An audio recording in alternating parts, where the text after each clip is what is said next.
Sorry, madaldal ako.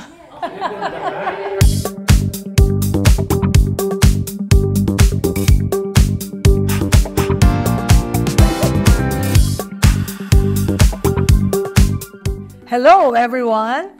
I'm Jocelyn Perez Fernando, pediatrician and lifestyle medicine. I'm for vaccinations. So, kasi yun ang bread and butter ng pediatricians. And also, we focus on nutrition. Doon kami nagkukulang. Nutrition, kasi we have to make time to explain to the parents. Kasi, admittedly, usually, we spend only 15, marami na yung 30 minutes sa isang pasyente. Pag marami ang nakapila dyan, siyempre magagati yung mga mahin, tagal-tagal naman, hindi tinitingnan. Pero kasi sometimes I make it a point na kailangan, actually dapat it's a team effort, kasama ang nutritionist, nandiyan ang psychiatrist. Importante kasi hindi lang ang pediatrician kasi akala nila isang doktor lang kailangan. Mas gusto ko, wala pa siyang sakit, marami na siyang kasamang team. No, kaysa yung may sakit, doon ka maraming team kasi mas magastos po yun. Mas gusto namin na, kaya nga gusto namin yung healthcare na onboard kagad sila para may makakausap ang mami kung hindi pwede ang doctor, yung kanyang secretary o yung nutritionist. Tapos noon, importante, if they don't have money, go to the health center for vaccination. Complete the vaccination. Kung gusto ayaw nila maghintay, punta sila sa friendly pediatrician nila.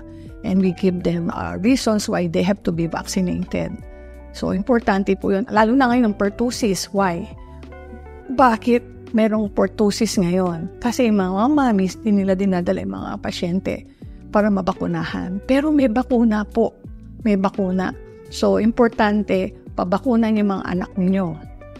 And ang target namin is 90%. We're partnering with DOH na we promise that we will vaccinate our children hanggang 90%.